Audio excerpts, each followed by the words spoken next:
దేశంలో ఉన్నటువంటి mall nutrition, అరే పుట్టే పిల్లలకు కూడా కనీసం పుట్టే పిల్లలకు సరి అయిన పౌష్టికాహారం దొరకలేదండి ఆయన ఈడ. వయసుకు తగ్గట్టుగా పొడుగు భారతదేశ పిల్లల్లో 36% లోటు ఉన్నదని చెప్పదలుచుకున్నాను నేను. ఇది తెలవాలి, జనానికి తెలవాలి. అనేమియా తోటి 57% మహిళలు ఇబ్బంది పడుతున్నారు. భారతదేశ మహిళలు పొద్దున్న లేస్తే భారతీయత గురించి మాట్లాడతారు కదా, భరతమాత ఏడుస్తున్నది. ఇవన్నీ కాక పైశాచికంగా ఇప్పుడు రాహుల్ గాంధీ ఒక కొత్త మాట మొదలుపెట్టిండినే. ఎవడెవడైతే ఢిల్లీలో ఆర్డర్ చేసిండో కేంద్ర మంత్రి దీనికి జవాబు చెప్పాలి, మేము పార్లమెంట్లో మాట్లాడతాము అని చెప్పని అన్నాడు. నేను కూడా అడుగుతున్నా, నువ్వు పాలించేటువంటి తెలంగాణ రాష్ట్రంలో ఆడబిడ్డల మీద పోలీసు వాళ్ళు చేయి చేసుకుంటున్నారు. ఇప్పుడు నిరుద్యోగ యువతరం మీద లాఠీలు దులుపుతున్నారు, నిరుద్యోగ యువతరం మీద బూతులు తిడుతున్నారు, ఎల్ కొడుకులు ఎం కొడుకులు అని. మరి పచ్చిగా నేను ఒక రాష్ట్ర మంత్రి ముంగట ఇక్కడనే రవీంద్ర భారతిలో కూర్చొని ఆయన స్టేజ్ షేర్ చేస్తే చెప్పిన, నేను యాక్షన్ తీసుకుంటా అని చెప్పిండు. బహిరంగంగా వేదిక మీద చెప్పిన, మీ ప్రభుత్వంలో నిరుద్యోగులను నిరుద్యోగులు ఫైట్ ఎందుకు చేస్తున్నారు? ఇక్కడ 2 లక్షల ఉద్యోగాలు ఇస్తాను నీ మేనిఫెస్టోలో పెట్టినావు. రాహుల్ గాంధీ, రేవంత్ రెడ్డి పెట్టినావు, ఇస్తలేవు అని అడిగితే వాళ్ళ మీద ఇప్పుడు నువ్వు ఢిల్లీలో కేసులు తీయాలని చెప్పని బాగా పోజులు కొట్టుకుంటూ మాట్లాడుతుండ్రు రేవంత్ రెడ్డి.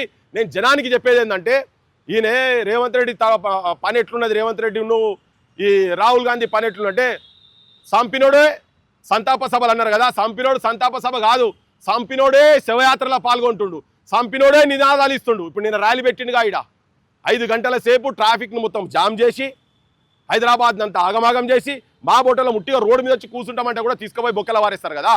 ఎవడు పర్మిషన్ ఇచ్చిండా? ఎందుకు చెప్పలే జనానికి నువ్వు ఆ రోడ్ల మీద రావద్దని చెప్పి? ఇట్లా ఆయనే ముంగడికి వచ్చి ఇప్పుడు ఆయన్నే దయ్యాలు వేదాలు వల్లించినట్టుగా ఔరోంకి షాదీమే అబ్దుల్లా దీవానా అన్నట్టు నువ్వు చేసిన పని కాదు, నువ్వు చేసిన ఉద్యమం కాదు అది. వచ్చి ఇప్పుడు ఈయననే మళ్ళా నీతివంతమైన మాటలు వీళ్ళే మాట్లాడుతున్నారు. నువ్వు యువకుల మీద విద్యార్థుల మీద తెలంగాణలో కేసులు పెడుతున్నావు కదా, నీ కేసుల సంగతి ఏంటిది? తెలంగాణ ఉద్యమంలో భాగస్వామి అయినటువంటి వాళ్ళందరి మీద కేసులు ఎత్తేస్తా అంటున్నావు కదా, ఇప్పటిదాకా వాళ్ళు పోతున్నారు. కొత్త దుకాణం మొదలుపెట్టిరు మళ్ళా.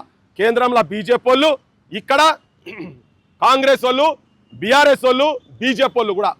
కాంగ్రెస్ అని ఏం చెప్తాడు, ఇక మీరు మొత్తం 21 వయసుకే రావాలి, మీరు వచ్చేసాలే 21 వయసుకే అని చెప్పని వచ్చి మీరు కూడా మీ నిర్ణయాలు మీరు తీసుకోవాలి, చట్టసభలకు రావాలని నేను విజ్ఞప్తి చేస్తున్నా. కరెక్టే, మీరందరూ యంగ్ హార్సెస్ కూడా చూస్తున్నారు. పెద్ద మనిషి అన్నాడు young horses are better than old donkeys అని. నేను డాంకీస్ అనే పదం వాడదలుచుకోలేదు, ఎందుకంటే వాళ్ళందరూ పెద్ద మనుషులు ఉన్నారుగా, మీ దాంట్లో పెద్ద కుర వృద్ధులు ఉన్నారు కదా రాజకీయ నాయకులు, డాంకీస్ అనదలుచుకోవాలి, అట్లీస్ట్ ఓల్డ్ ఎలిఫెంట్స్ అనదలుచుకున్నా. సో యంగ్ హార్సెస్ని తీసుకొస్తా అంటున్నావు కదా, ఏ పిసిసి అధ్యక్షుడైతే చెప్పిండో ప్రపోజల్ పెట్టిండు అంటున్నారు, 18 ఏళ్ళకే మా రాహుల్ గాంధీ తీసుకొచ్చి చట్టం చేసిండు, 61 నెంబరు ఇదంతా చెప్పిండు కదా. నీ ఎమ్మెల్సీ పదవికి రాజీనామా చేసి మహేష్ కుమార్ గౌడ్ గారు ఆయనను ఎవరినో ఒక 21 వయసులోని ఉస్మానిస్టోని చేస్తావా, ఎవరిని చేస్తావో చేసి విద్యాశాఖ మంత్రిని చేసి 15% మీరు మేనిఫెస్టోలో పెట్టినట్టు ఉద్యోగ విద్యాశాఖ మంత్రిని చేసుడు కాదు. You be the change what you seek from others.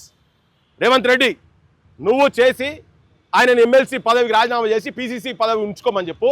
పోయి ఢిల్లీకి పోతా అంటున్నావు కదా, ప్రపోజల్ పెట్టుకొని మంత్రిని చేసి 15% ఇచ్చి పెట్టు. ఉట్టిగా నువ్వు నేను మంత్రిని చేస్తా, నేను రాహుల్ గాంధీతో మాట్లాడతా, మా వాళ్ళందరితో సోపతోళ్ళందరితో ఇండియా అలయన్స్ వాళ్ళందరితో మాట్లాడతా. ఇవన్నీ ఉట్టి బక్వాస్ గ్యాస్ మాటలు చెప్పకు. Empty vessels make more noise. ఖాళీ డబ్బాల లొల్లు ఎక్కువ ఉంటుంది, నువ్వు ఉట్టి ఖాళీ డబ్బావు. రేవంత్ రెడ్డి నువ్వు ఒక ఖాళీ డబ్బావు, రాహుల్ గాంధీ ఒక ఖాళీ డబ్బా. నువ్వు నిజంగా అమలు చేయదలుచుకుంటే ఈ పనులు చేయి. నువ్వే చెప్పినావు ఉస్మాన్ యూనివర్సిటీలో మా వాడు ఒక ఆయన చెప్పిండు, సోక్కొచ్చి 1000 కోట్లు అనగానే లవ్లో పడ్డాడు విద్య అనే అమ్మాయితో ఒక ఆమెతో లవ్లో పడ్డాడు అని. ఇప్పుడు లవ్ ఫెయిల్ అయిందా? లవ్ ఫెయిల్ అయినా అదే ఏవి నీ 1000 కోట్లు ఏవి చెప్పాలి. ఇప్పుడు అన్నోళ్ళు చెప్పాలి, మరి 100 కోట్లు ఇచ్చిండో 10 కోట్లు ఇచ్చిండో మాకైతే తెరకలే, కొన్ని ఇస్తోడం తిన్నడో కూడా మాకు తెలియదు.